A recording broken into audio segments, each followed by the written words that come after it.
Welcome back. My name is Kuldeep Prajapat और आज अपने ईडियम्स का पार्ट 2 पढ़ने वाले हैं। इससे पहले पार्ट 1 अपन ने कंप्लीट कर लिया है, उसमें अपन ने 30 ईडियम्स को कवर किया है। इसमें भी अपने 30 ईडियम्स को कवर करेंगे और इन ईडियम्स को अपने किसी न किसी चीज़ से रिलेट करके याद करने की कोशिश करेंगे। फर्स्ट है आपके arrow in the quiver. Arrow का मतलब होता है तीर और क्विवर का मतलब होता है आपके तर्कस। तर्कस किससे कहते हैं? आपने देखा होगा महाभारत, रामायण या फिर बाहुबली जो मूवी है उसमें पीठ के पीछे बांध के रखते हैं जिनमें तीर को रखा जाता है। तो मतलब एक ऐसा तीर जो आपको लक्ष्य हासिल करवा दे उसको आप ब्रह्मास्त्र मान लो भले, क्योंकि ब्रह्मास्त्र वो कभी खाली नहीं जाता। तो ऐसा विकल्प जो आपको लक्ष्य हासिल करा दे। उसके बाद में है as duck takes to water. मतलब भाई बतख है, डक का मतलब बतख। बतख के लिए पानी में रहना बहुत आसान काम है, ठीक है। अगर दूसरे किसी जीव मतलब कि अगर इंसान को भी अगर उसमें रख दे और जिसको तैरना नहीं आए तो उसके लिए तो जान पे बनाए, लेकिन डक है उसके लिए कोई मुश्किल काम नहीं है। आसान कार्य के लिए एक इडियम मैंने फर्स्ट वीडियो में भी आपको बताया था, केक वॉक, ठीक है। केक वॉक का मतलब भी आसान कार्य होता है। फिर नेक्स्ट है as hard as nail. Nail का मतलब कील होता है। नेल का मतलब नाखून तो होता ही है, नेल का मतलब कील भी होता है। जो लोहे की कील होती है ना वो, तो इतना हार्ड जितना कि कील हो, मतलब जिसमें कोई भी प्रकार की संवेदना नहीं हो, जो इमोशनलेस हो, जिसमें किसी भी प्रकार का कोई भी भावना नहीं हो, उसे अपने कहते हैं एज हार्ड एज नेल। फिर आपके एज ट्रू एज स्टील। मतलब कि आपके जो स्टील है उतना ज़्यादा भरोसेमंद, उतने ज़्यादा, क्योंकि स्टील है, स्टील में आपको पता है जंग नहीं आता है, तो उतने ज़्यादा भरोसेमंद। उसके बाद में ऐड है डिस्काउंट। डिस्काउंट आपको पता है कि इस डिस्काउंट पे चीज़ मिलना कब स्टार्ट होती है?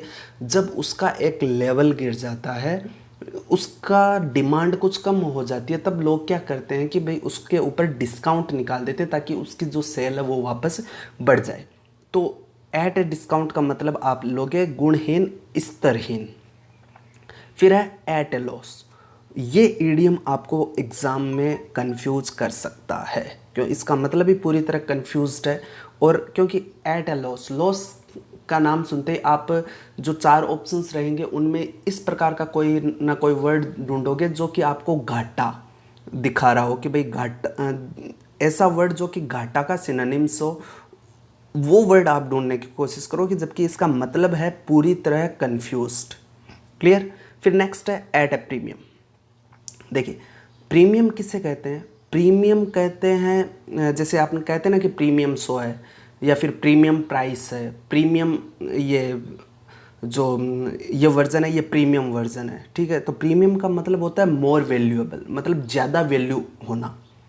तो एट ए प्रीमियम इसका मतलब यह होता है कि कोई इंसान हो, कोई वस्तु हो, उसे ज़्यादा भाव दिया जाए, ठीक है, उसकी वैल्यू ज़्यादा की जाए, तो उससे आप कहते हो कि at a premium.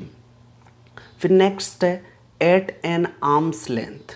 Arms length मतलब कि आप किसी से दूरी बनाए रखते हो, ठीक है, कोई परहेज के हिसाब से हो, चाहे कुछ भी हो। जैसे कोरोना पीरियड में आपको 2 गज की दूरी बताई गई थी, तो ये एट एन आर्म्स लेंथ ही है, मतलब दूरी बनाए रखना।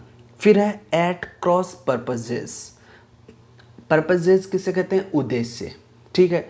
तो जब दो व्यक्तियों के जो उद्देश्य है वो क्रॉस करे, मतलब आपसी टकराव हो, ठीक है, जिनमें विरोध हो, विरोधाभास हो, तो वो आपस में क्या बनते हैं? विरोधी, ठीक है। फिर नेक्स्ट है एट डेगर्स ड्रोन। ये यहाँ पे थोड़ा सा स्पेलिंग में आर नहीं आएगा ये, ठीक है, डेगर्स होगा। डेगर्स किसे कहते हैं? डेगर्स कहते हैं खंजर को, ठीक है, छुरी को, खंजर को, इनको डेगर्स कहते हैं। और ये काफ़ी बार रिपीट हुआ ईडियम है, काफ़ी एग्ज़ाम्स में। लास्ट ईयर एयरफोर्स में भी ये पूछा हुआ क्वेश्चन है। उसके अलावा जो आपके रीट या फिर फर्स्ट ग्रेड, सेकंड ग्रेड, इनमें भी काफ़ी बार पूछा हुआ क्वेश्चन है। एट डेगर्स ड्रॉन मतलब जब तलवारें खींच जाती है एक दूसरे पे, तो इसका मतलब है कि भाई आपके बीच में शत्रुता है। तो डेगर्स का मतलब खंजर होता है, ठीक है। यहाँ पे आप तलवारें ले लो भले, कि भाई तलवारें खींच जाना, जैसे आपने हिंदी में मुहावरा पढ़ते हैं। तो इसका मतलब होता है शत्रुतापूर्ण। फिर नेक्स्ट है 8 लॉगर्स हेड्स, ठीक है। वैसे लॉगर का मतलब आपके जैसे लकड़हारा होता है वो वैसा होता है, लेकिन इसका भी मतलब आप विरोधी ही लोगे, ठीक है। फिर आपने इवन और ओड पढ़ा है। इवन का मतलब सम, ओड का मतलब विषम, कि भाई आपसे जिनके विचार नहीं मिल रहे हैं वो आपसे ओड है, ठीक है। 8 ओड्स, तो इसका हो गया विचारों में विरोध। फिर है 8 1 गो। 8 1 गो मतलब कि एक बार में, जैसे आप कहते हैं ना कि भाई can you drink this eight 1 गो, क्या आप इसको एक बार में पी सकते हो, तो 8 1 गो मतलब एक बार में। फिर है 8 वंस विट्स एंड। विट किसे कहते हैं? विट कहते हैं बुद्धि को, कि मतलब जिसकी जो बुद्धि है, जहाँ पे सोच विचार करना बंद कर दे, वहाँ पे आदमी क्या होता है, कंफ्यूज होता है। कहते हैं ना कि भाई मेरा तो ये सोचना समझने से ही परे हो गया है, मतलब मेरी तो बुद्धि काम करना ही बंद कर दिया है। तो कब कर देती है ऐसी चीज़? जब आप टोटली कंफ्यूज हो जाते हो। फिर है एट रैंडम। एट रैंडम का मतलब होता है बिना कारण के, बिना सोचे समझे। आपने काफ़ी बार सोशल मीडिया पे देखा होगा कि काफ़ी सारे जो अपनी पोस्ट डालते हैं, अपनी जो खुद की जो पिक है वो डालते हैं, तब कहते हैं रैंडमली क्लिक्ड, ठीक है। रैंडमली क्लिक्ड आपने देखा होगा, तो मतलब कि ये है कि भाई ये मैंने कोई कारण से नहीं खींची है, बस ऐसे ही किसी ने मेरी खींच दी, मेरे को अच्छी लगी तो मैंने अपलोड कर दी। I have uploaded it without any reason, it was clicked randomly. तो उस समय क्या होता है, बिना कारण के, एट रैंडम, ठीक है। फिर है एट सी। एट सी मतलब, सी का मतलब समुद्र, की भाई आप समुद्र के बीच में हो तो आप कंफ्यूज्ड हो, आपको बिल्कुल नहीं पता कि कहाँ पे जाना है, कैसे जाना है। तो कन्फ्यूज़न के लिए भी काफ़ी सारे इडियम्स हो चुके हैं, इनको आप ध्यान में रखते जाइए। फिर है एट स्नेल्स पेस। स्नेल कहते हैं घोंगे को, जो कि बहुत ही ज़्यादा धीमे चलता है, और पेस कहते हैं कदम को, मतलब बहुत ही धीमी गति से, मतलब कि जो घोंगा है उसकी गति से। तो इसका मतलब है बहुत ही धीमी गति से। पेस का मतलब होता है कदम। फिर है एट स्टेक। स्टेक का मतलब दांव ही होता है, कोई चीज़ दांव पे लगा देना, कि कोई चीज़ बाजी पर लगा देना, तो स्टेक का मतलब दांव ही होता है, तो इसका शाब्दिक मीनिंग वही है, ठीक है। एट स्टेक मतलब दांव पे। फिर है at the drop of A hat, ठीक है। अब इसका मतलब आप कैसे निकालोगे कि भाई कोई काम आप इतने में कर लेते हो, जैसे कि हिंदी में है ना कि चुटकी बजाते ही काम हो जाना, तो वैसे ही at the drop of a head मतलब कि आपकी जो हेड है वो आपके सर से गिरकर ज़मीन तक नहीं पहुंची कि इतने में आपने काम कर दिया। तो eight the drop of a head, drop का मतलब गिरना होता है, कि भाई आपने वो काम इतना कम समय में कर दिया कि जितना कि भाई आपकी जो हेड है वो भी नहीं गिरी। फिर है एट द 11th आवर। आपने देखा होगा कि घड़ी में 12 लिखे हुए होते हैं, और 11th, कि भाई आपके पास 12 तक का टाइम था और 11th मतलब लास्ट टाइम पर, कि लास्ट टाइम पर आपने कोई काम किया है, एट द 11th आवर। फिर नेक्स्ट है at the end of one's tether. देखो टेदर किसे कहते हैं? टेदर कहते हैं रस्सी को, जो रोप होती है जिसको अपने कहते हैं रस्सी, उसको, मतलब कि आप रस्सी से आप किसी चीज़ को कंट्रोल कर सकते हो, मतलब जहाँ तक आप कंट्रोल कर सकते थे, जहाँ तक आप की जो सहन शक्ति थी, जहाँ तक आप टॉलरेट कर सकते थे। टॉलरेट वर्ड आपने सुना होगा काफ़ी बार। टॉलरेट का मतलब होता है सहन करना, ठीक है। और टॉलरेंस वर्ड का हो गया सहिष्णुता, और इनटॉलरेंस का मतलब हो गया असहिष्णुता।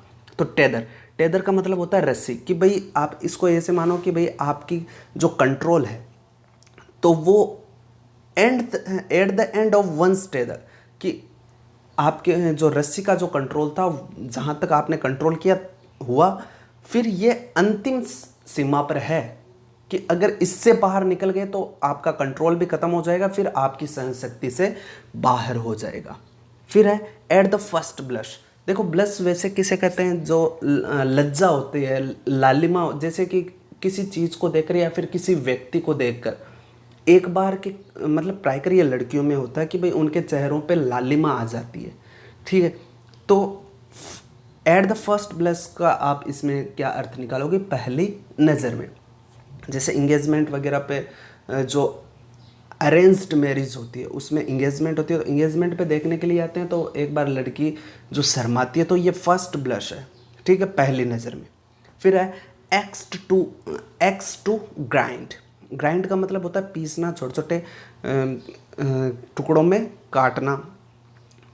तो एक्स कहते हैं कुल्हाड़ी को कि भाई अपनी स्वार्थ सिद्धि के लिए विकल्प तो मिल ही जाता है। मतलब कि अगर आपको किसी चीज़ को पीसना है, किसी चीज़ को बहुत छोटे बारीक टुकड़ों में काटना है, तो आपको कहीं से एक्स मिल जाती है, तो वो आपकी स्वार्थ सिद्धि के लिए विकल्प कहलाता है।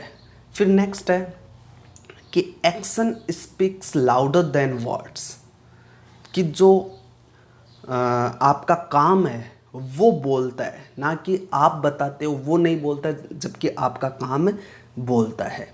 वो आपने वर्ड सुना होगा कि भाई काम बोलता है, तो यही है कि action speaks louder than words. फिर है ए ड्रॉप इन बकेट। तो ड्रॉप बूंद को कहते हैं, बकेट मतलब बाल्टी, कि एक बाल्टी में एक बूंद का क्या काम, कहते हैं ना समुद्र में से एक लोटा भरना, या फिर समुद्र में एक बूंद, या फिर ऊंट के मुंह में जीरा, ये इसका एग्जैक्ट सिनोनिम है हिंदी में। फिर है ए हॉट पटेटो। हॉट पटेटो का मतलब आपको पता ही है, आलू। तो ज्वलंत मुद्दा, हॉट का मतलब एकदम ज्वलंत, तो ज्वलंत मुद्दे को अपने क्या कहेंगे, हॉट पटेटो। फिर है all good things must come to an end. मतलब कोई भी अगर अच्छी चीज़ है ना, तो ये ज़रूरी नहीं है कि वो हमेशा फॉरएवर रहेगी, हमेशा के लिए रहेगी। एक दिन उसका अंत ज़रूर आएगा, एक दिन चीज़ें बदलती ज़रूर है। कहते हैं ना ये समय है, समय बदलता ज़रूर है। अगर बुरा है तो अच्छा आएगा, अच्छा है तो बुरा आएगा। तो all good thing must come to an end का मतलब हो गया कि भाई कोई भी अच्छी चीज़ हमेशा के लिए नहीं रहती। जैसे कि आपकी सुंदरता है हमेशा के लिए नहीं रहेगी, आपकी जवानी है वो हमेशा के लिए नहीं रहेगी, ठीक है, इनका अंत ज़रूर आएगा।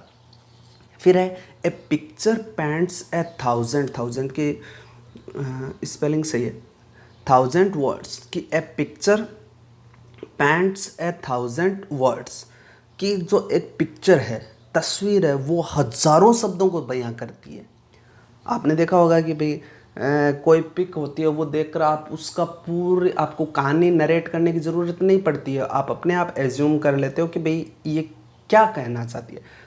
तो ए पिक्चर पेंट्स ए 1000 वर्ड्स का मतलब हो गया तस्वीर शब्दों से अधिक बयां करती है। फिर लास्ट वन है कि ए रिफ्ट इन द ल्यूट, ठीक है। तो आपके जो रिफ्ट है, रिफ्ट किसे कहते हैं, दरार को कहते हैं, जो मकानों वगैरह में दरार आती है ना वो।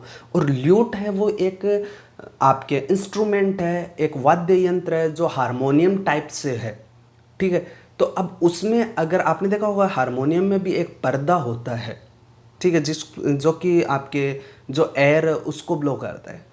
तो अगर उसमें मामूली सी भी दरार आ जाती है, मामूली सा भी अगर वो फट जाता है, तो वो पूरे हारमोनियम का बिगाड़ देता है। वैसे ही इसका मतलब है कि भाई एक छोटी सी गलती जिससे सब कुछ तबाह हो जाए, उसे कहते हैं a rift in the lute. So that's all for today.